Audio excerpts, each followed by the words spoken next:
जो द्वंद्वों में फंसे हैं, अगर वो कहीं किसी एक विषय पर दृढ़ राग कर लें और सब विषय छोड़ दें तो उनके कल्याण का मार्ग खुल जाएगा। बड़ी सूक्ष्म बात है। किसी एक विषय पर हमारी दशा क्या है, प्रपंची स्वभाव है। अभी ये भोगा, अभी ये भोगा, ये भोगा, ये भोगा, बहुत फैलाव। किसी एक विषय पर, जैसे धनुर्दास जी की पूरी आसक्ति समट करके अपनी पत्नी के रूप में हो गई थी,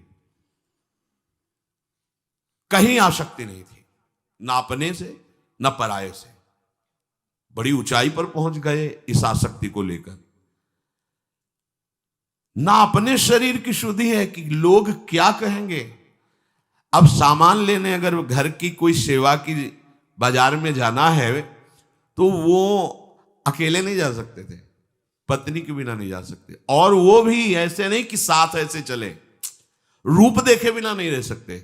तो धूप ना पड़े उनके रूप में ऐसे छाता लेकर के और बैक पीछे हटते जाते थे, उल्टा चलते, सामने पत्नी आ रही, लोग हंसी दिल्लगी मजाक करते, कोई परवाह उनको नहीं थी। आसक्त चित्त, देखो सब जगह से हटकर एक जगह आसक्ति हो गई। इस एक आसक्ति का चमत्कार हुआ कि यह सूचना आचार्य चरण तक पहुंची। उनके शिष्यजन कोई ठाकुर सेवा की सामग्री लेने आए थे कि प्रभु हमने तो आज ऐसे स्त्रैण पुरुष को देखा, स्त्री आसक्त पुरुष को, कि वो ऐसे ऐसे चल, ये तो बहुत काम की बात है, पूरा चित्त उसने समेट दिया है, बस उसका मोड़ कर देना है, पूरा समिटा हुआ चित्त है। नजदीक गए, उनका भाई तुम ऐसा क्यों? उनका देखा कि महात्मा, उनका मैं जी नहीं सकता इस रूप के बिना। बोले अगर इससे भी सुंदर रूप हो तो? बोले ऐसा हो ही नहीं सकता।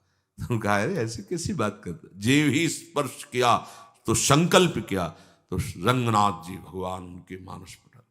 अब तो छाता गिर गया, क्योंकि रूपाशक्त थे। जीव ही भगवद रूप का प्रादुर्भाव आचार्य कृपा सब छूट गया एक जगह। श्री बिल्व मंगल जी महाराज भोगाशक्त पुरुष, यौवन अवस्था का शरीर में जब आवेश हुआ तो चिंतामणि नाम की वैश्या, इतनी सुंदर नवयुवती और ऐसी गायिका, ऐसा नृत्य, ऐसा हाव भाव, ये देखकर तो लुट गए। उत्तम कुल में जन्म हुआ था, सब मर्यादा छोड़ दी, वहीं वैश्या के पास ही रहने लगे। उसी का नृत्य गायन सब घर से संपत्ति ले जाते, उसको देते। परिवार के जनों ने देखा कि इनकी तो बहुत दुर्गति का कारण हो गई ये आसक्ति, तो शायद अगर इनका ब्याह कर दिया जाए तो वृत्ति पलट जाए। तो सुशील धर्मव्रत धारण करने वाली एक कन्या से इनका ब्याह हुआ। वो पातिव्रत धर्म से युक्त थी, एक बार भी नहीं देखा ही नहीं उस अपनी पत्नी को, क्योंकि आसक्ति तो चिंतामणि से है। माता पिता पधार गए, संपत्ति सब वैश्या को दे चुके थे। अब वहां तो संपत्ति की आवश्यकता ही होती है, बिना संपत्ति के व्यवहार कैसा, क्योंकि वहां प्रेम तो है नहीं। ये आसक्त है, लेकिन वो तो अर्थ में आसक्त है, सुविधाओं में। अपनी पत्नी से कहा, आज बोले कि अगर मैं संपत्ति कुछ नहीं ले गया तो हमें हटा देंगी, वो हटा देंगी तो मैं मर जाऊंगा, मैं जी नहीं सकता। तो जो उसके सौभाग्य के चिन्ह थे दे दिए। कितनी देवी, कभी एक बार नहीं कहा कि आप अब हमारी तरफ भी तो देखिए, हमने अपना जीवन, आप कभी नहीं कहा। बड़ा चरित्र है, हम सारांश में बता रहे। ये मंगलसूत्र किसका है, ये कुंडल किसके? तो उनका हमारी पत्नी के है। धिक्कार तुम्हारे जीवन को, और धन्य है तुम्हारी वो अर्धांगिनी जो तुम्हारे सुख के लिए ऐसा समर्पण करती। अब आगे कहां से धन लाओगे? नहीं, निकल जाओ हमारे यहां से, तुम्हारे जैसे पुरुष की हमें आवश्यकता नहीं। ऐसी आसक्ति जो हम पर किए हुए हो, अगर श्री कृष्ण पे करते तो तुम्हारा कल्याण हो जाता। भाग यहां से, अर्थविहीन की हमारे यहां कोई जरूरत नहीं। भगवान ही उसकी जबान पर बैठकर बोल रहे थे। सोचो, जिसकी ऐसी आसक्ति और वहां से धक्के मार के निकाल दिया गया हो, उसकी हालत क्या होगी। बस शब्द कान में वही गूंज रहे थे कि अगर यह आसक्ति श्री कृष्ण में होती तो वहां कल्याण हो गया होता। अब जहां कभी ठौर नहीं मिलती कहीं, तो फिर एक ही जगह दिखाई देती, श्री हरि। यह दरबार ऐसा है कि सबके लिए हर समय खुला रहता है भगवान का। और इस दरबार में प्रवेश पाने के लिए संतों की फिर जरूरत होती, बिना संतों के मार्ग नहीं मिलता। एक आश्रम में गए, वहां सदगुरु रूप से वर्ण किया, कृष्ण मंत्र की दीक्षा ली, काफी समय तक वहां रहकर भजन किया, फिर विचार किया कि हम अब भ्रमण करते हैं। एक दिन वो एक सुंदर बगीचा देखा, सरोवर था, वहीं देव मंदिर था, वहीं स्नान करके बैठे मंत्र जप कर रहे थे, तो एक नवयुवती उसी मंदिर में पूजा करने के लिए आई। देखते ही उनका भाव बदल गया, जैसे चिंतामणि वैसे ही उनको ही दिखाई देने लगी। अब तो फिर वही बावरापन, पीछे चल पड़े। बार बार पूजा करने के बाद मुड़ करके देखती कि ये आदमी हमें बड़ी एकाग्र दृष्टि से देख रहा है, तो वैष्णव पर दृष्टि सही नहीं है। जल्दी से पूजा की, घर की तरफ चल, ये पीछे पीछे। वो और रफ्तार बढ़ाई, अपने घर गई और पति से कहा, पातिव्रत धर्म का पालन करने। प्रभु, ये वैष्णव चिन्हों से तो युक्त है, पर मुझे लगता है इसकी पाप दृष्टि है, ये गंदी दृष्टि से हमें देख रहा था। तो जो धर्म का पालन करने वाले होते बड़े गंभीर होते हैं। उन्होंने कहा, तुम अंदर जाओ, ये वैष्णव चिन्हों से युक्त है, इसका अनादर तो नहीं कर सकते। दरवाजे पर आया है, हम इससे प्री भाषण करेंगे, तुम्हारी कोई हानि तो हुई नहीं है। गए और उनका, कहिए भगवान कैसे आगमन हुआ? तो उनका, ये जो अभी गई कौन थी? उनका, हमारी अर्धांगिनी थी, एक बार देखना चाहता हूं, आइए विराजिए। कितने धर्मात्मा थे वो, धर्म को जानने वाले थे, अतिथि भावना की रक्षा करने वाले थे। बैठे, पत्नी से कहा, तुम उनके सामने जाइए, वो देखना चाहते हैं तुम्हें। उनका, प्रभु मैं बता रही हूं कि इनकी गंदी दृष्टि थी, अगर कहीं स्पर्श कर लिया तो बोले, तुम्हें अपने पातिव्रत धर्म पर विश्वास होना चाहिए। जो अपने धर्म का पालन करता है भगवान उसकी रक्षा करते हैं। तुम निश्चिंत होकर के उसको एक कमरे में बैठा दिया, भेजा। पत्नी गई, ऐसे देखा, हृदय जल गया।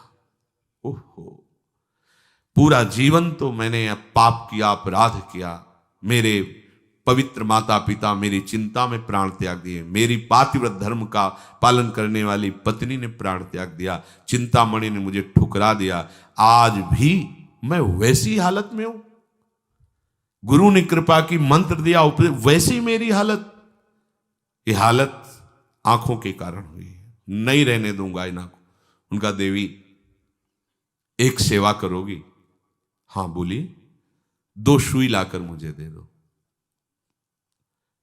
पति से कहा कि उन्होंने कहा 2 सुई लाकर दे दो। दे दीजिए। 2 सुई लिए और कहा, हे कृष्ण,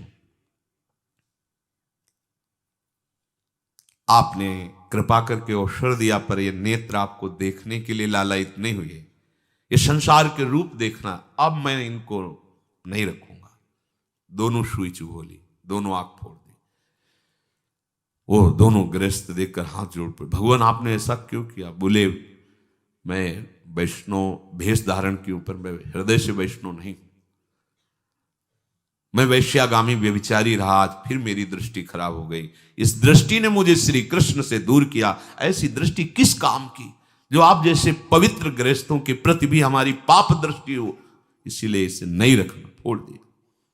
चल पड़े, श्री कृष्ण को अपने नेत्र बनाकर चल पड़े वृंदावन के लिए। अब जो जन्म से अंधे होते हैं उनका पूर्वाभ्यास होता है, वो बहुत संभाल के चलते, लेकिन अचानक कोई अंधा हुआ तो उसका पूर्वाभ्यास नहीं होता। इसलिए एक ऐसे कुएं में जिसमें जल नहीं था, सूखा था, उसमें गिर गए जाके।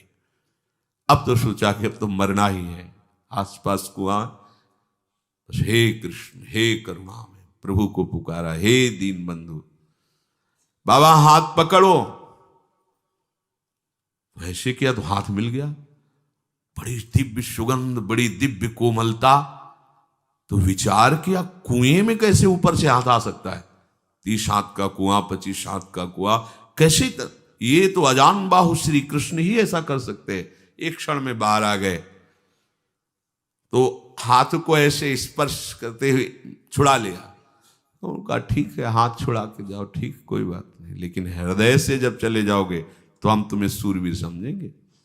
अब तुम हृदय से जाने वाले नहीं।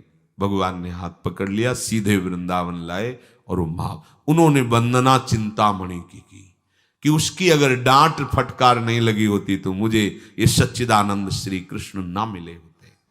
हम लोग द्वंद्वों में भटक रहे हैं, कहीं एक जगह अगर आसक्ति हो जाए तो मुड़ने में देर न लगे, क्योंकि एक जगह आसक्ति होने की खास बात हम तुम्हें बताते हैं। ये मन बड़ा परिवर्तनशील भोगों को भोगने में चतुर है, ये एक जगह लग ही नहीं सकता। एक जगह होगा तो वैराग्य हो ही जाएगा, कोई ना कोई कारण उपस्थित होगा और वैराग्य हो जाएगा पक्का। जो सदगृहस्थ अपनी पत्नी के सिवा कहीं दोष दृष्टि नहीं करते, गलत आचरण नहीं करते, निश्चित है चौथी अवस्था में उनको वैराग्य हो जाएगा। अगर वो व्यभिचार प्रवृत्ति से युक्त रहे तो नहीं होगा, नहीं तो धर्म का स्वभाव है राग रहित कर देना। यहां कह रहे कि किसी भी भावना से यदि हम एक जगह कहीं हो जाए तो हमारा काम बन जाए, क्योंकि वहां से ऐसी घटना घटेगी कि भगवान के चरणों का आश्रय मिल जाएगा।